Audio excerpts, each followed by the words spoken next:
मैं आप लोगों को ऐसी 6 हैबिट्स बताने वाला हूं जो टॉप 50 रैंकर्स के अंदर काफी ज्यादा पाई जाती हैं based on my analysis of more than 50 rankers हैं जो पिछले 10 से 12 साल के बीच में मैंने पढ़ाए हैं। अगर मैं हैबिट नंबर 6 की बात करूं तो सबसे इंपॉर्टेंट है वो है रेजिलियंस। और एक चीज जो मुझे सब बच्चों के अंदर दिखी है वो भी आप लोगों को इस वीडियो के अंदर एंड में बताऊंगा। But losing the battle is not end of the day, it is not beginning of the doom, it is rather a learning. मैं आप लोगों को ऐसी 6 हैबिट्स बताने वाला हूं जो टॉप 50 रैंकर्स के अंदर काफी ज्यादा पाई जाती हैं। ये जो वीडियो है ये based on my analysis of more than 50 rankers हैं जो पिछले 10 से 12 साल के बीच में मैंने पढ़ाए हैं। और एक चीज जो मुझे सब बच्चों के अंदर दिखी है वो भी आप लोगों को इस वीडियो के अंदर एंड में बताऊंगा। बट 6 हैबिट्स के अंदर मैंने इसको ब्रेक करने की कोशिश की है दोस्तों। सबसे पहला, talent, hard work, discipline, mentorship, strategy, consistency, ये सारी चीजें एड अप होकर के बेसिकली टॉप रैंकर का मटेरियल बनता है। और ये सब बच्चे कुछ ट्रेड्स एग्जिबिट करते हैं, कुछ हैबिट्स एग्जिबिट करते हैं। वो हैबिट्स मैं अब आप लोगों को बताने वाला हूं। आप लोग वीडियो के कमेंट सेक्शन में बताइएगा इसमें से कितनी हैबिट्स आप लोग के अंदर भी एग्जिस्ट करती है। सबसे पहली दोस्तों जो हैबिट है, दे लिसन एक्सेप्शनली वेल। कुछ भी बताने से पहले ना वो जानना चाहते हैं कि सर आप क्या कहना चाहते हो, पहले आप बताइए। मैं आपकी पूरी बात ध्यान से सुनूंगा, उसमें जो भी इंपॉर्टेंट चीज है उसको ढंग से नोट करूंगा और उसको ट्रू स्पिरिट में इंप्लीमेंट करने की कोशिश करूंगा। ट्रू स्पिरिट में इंप्लीमेंट करने का मतलब क्या है कि अगर आपने कहा है कि 10 क्वेश्चन करने हैं तो मैं 10 क्वेश्चन करके लेकर के आऊंगा अपनी होमवर्क कॉपी मेंटेन करते हुए।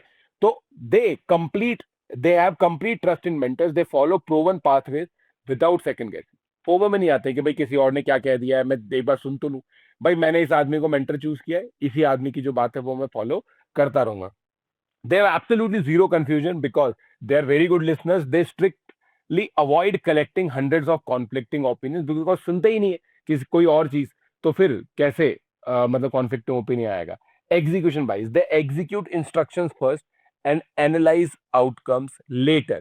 Great learners are great listeners. ये सबसे इंपॉर्टेंट चीज है दोस्तों, क्योंकि इन बच्चों को ये बात पता है कि सिलेक्शन का एक्सपीरियंस इस मास्टर को है जिससे हम पढ़ रहे हैं, हमें खुद को नहीं है, तो हम खुद का ज्ञान नहीं लगाएंगे।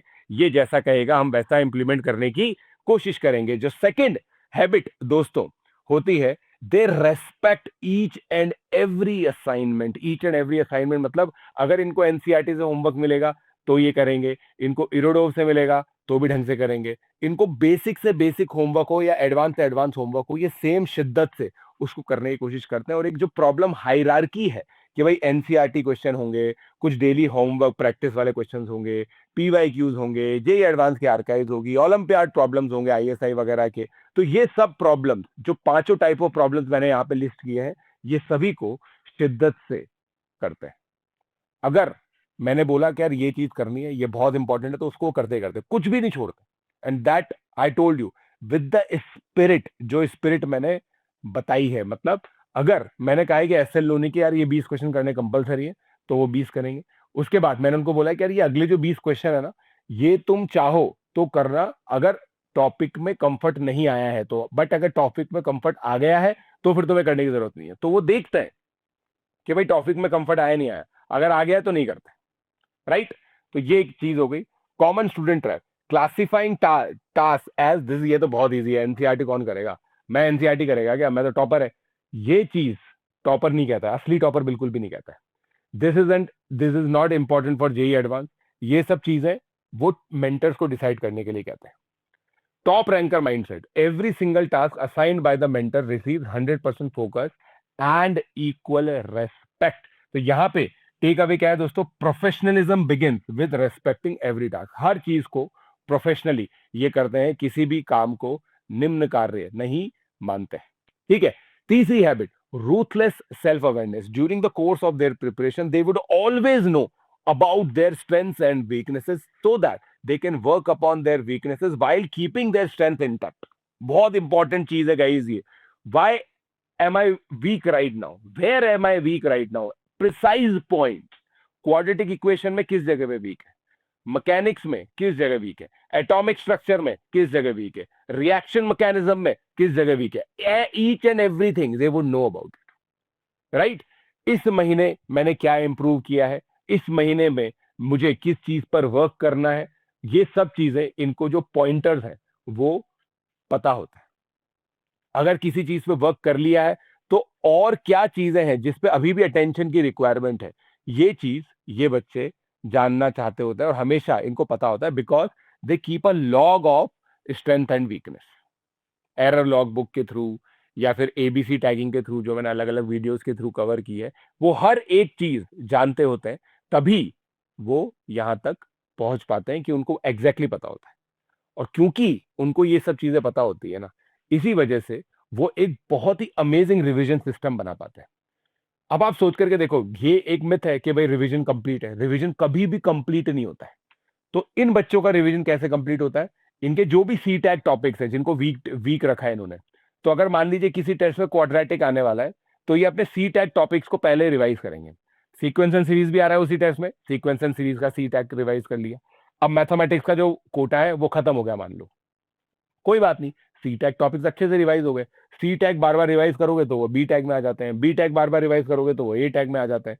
दे know this journey, and that is why बहुत ही अमेजिंग तरीके से रिवाइज करते हैं, क्योंकि इनके क्लास नोट्स बिल्कुल अच्छे से हैं। तो क्लास नोट्स एक बार से ये स्कैन करते हैं तो डीप अंडरस्टैंडिंग आ जाती है और रिविजन करना ईजी रहता है।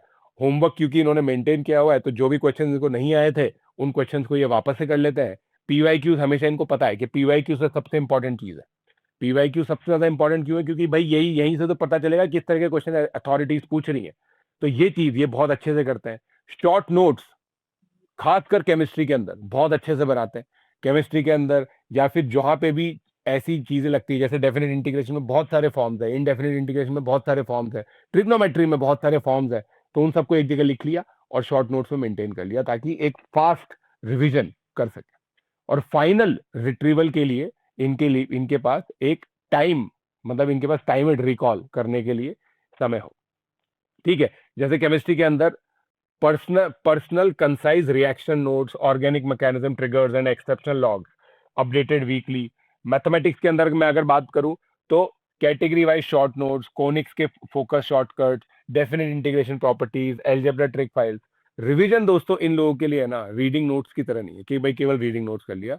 Revision is active memory retrieval. और एक्टिव मेमोरी रिट्रीवल क्यों है? क्योंकि इनकी मेमोरी में वो सब चीजें एक्टिव है, काफी अच्छे से इन्होंने स्ट्रक्चर करके अपने दिमाग में चीजें स्टोर की है, तो आराम से आप रिट्रीव भी कर लोगे।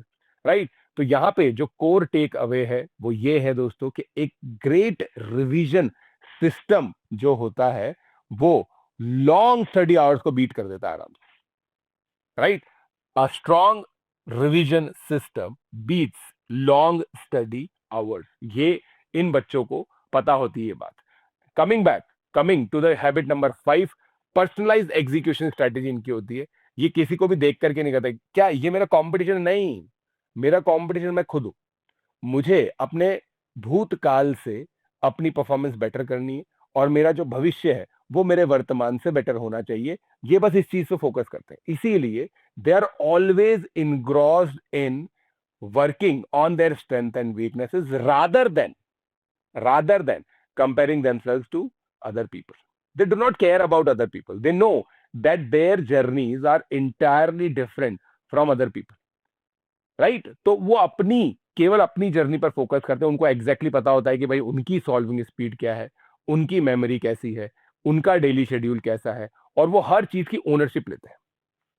अच्छा, ये गलत हुआ है, ये मेरी वजह से गलत हुआ है। हर चीज में वो ये देखेंगे कि भाई हमने क्या गलत किया, हम क्या सुधार कर सकते हैं, क्योंकि और सब पैरामीटर्स को तो वो चेंज कर नहीं सकते। वो ये चेंज नहीं कर सकते कि भाई वो कहाँ पैदा हुए, वो ये चीज चेंज नहीं कर सकते कि भाई इसी साल उनका जैसे जेईई का examination.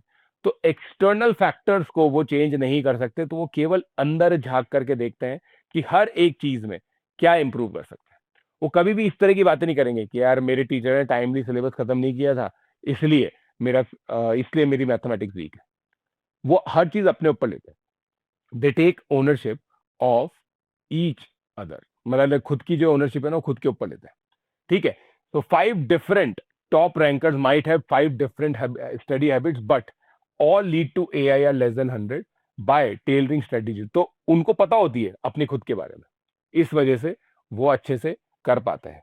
The best strategy is the one you consistently execute. आप खुद जो कंसिस्टेंटली एग्जीक्यूट कर पाते हैं ना, रादर देन हॉपिंग। जो बच्चे ऐसे होते हैं ना, जो सुनते हैं कि यार अच्छा इस साल के एयर वन ने क्या किया था, अरे इस साल के एयर वन ने क्या किया था, और फिर वो क्या उसमें से इजी चीज चूज करने की कोशिश करते हैं। जैसे जो सक्षम करके एक बच्चा था जिसकी ऑल इंडिया रैंक 2 आई थी, तो वो बहुत ही अच्छा डांस करता था दोस्तों। तो एक बच्चे ने मुझसे पूछा कि सर आप भी बहुत अच्छा डांस करते थे अपने टाइम पे, सक्षम भैया भी अच्छा डांस करते हैं, तो सर मैं भी डांस सीख लूंगा, मेरी भी अच्छी रैंक आ जाएगी। ये तो बिल्कुल वाहियात बात है, ठीक है ना। मतलब किसी और की स्ट्रेटेजी, पहली बात तो dancing is not at all related to your preparation, वो तो हॉबी की बात है, आपकी कुछ और हॉबी हो सकती है।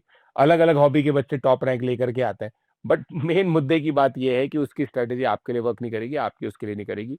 आपकी जो स्ट्रेटेजी है ना, उसको लगातार एग्जीक्यूट करते रहो, वो आप लोगों को डेफिनेटली अच्छा रिजल्ट दे सकती है। अगर मैं हैबिट नंबर 6 की बात करूं, जो सबसे इंपॉर्टेंट है वो है रेजिलियंस।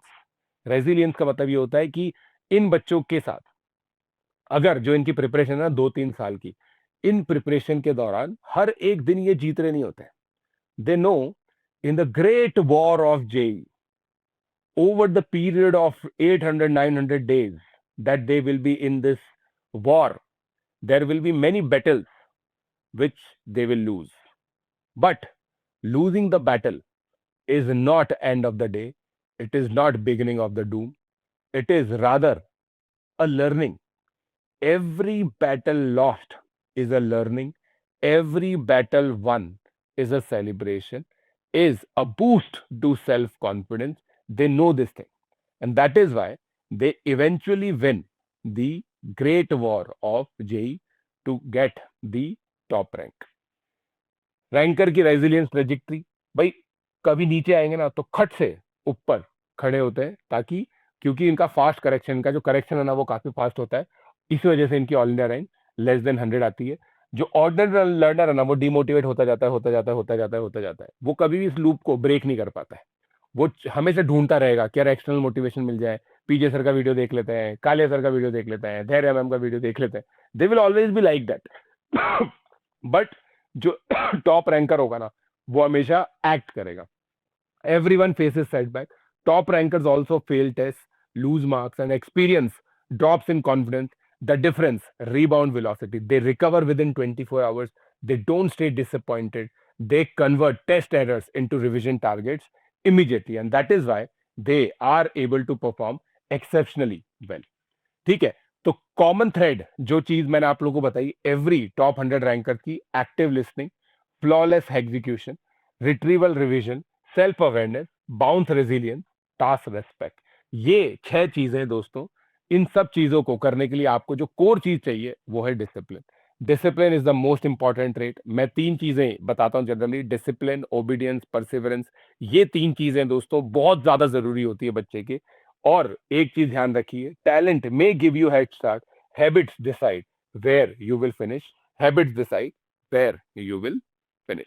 और ये एक फाइनली एक इक्वेशन आप लोगों के लिए दोस्तों, जो E equal to M C square की तरह एक यूनिवर्सल इक्वेशन है। वो क्या है दोस्तों? D प्लस ई टाइम्स एम। डी क्या है दोस्तों? Extra ordinary drive. ई क्या है दोस्तों? Consistent effort.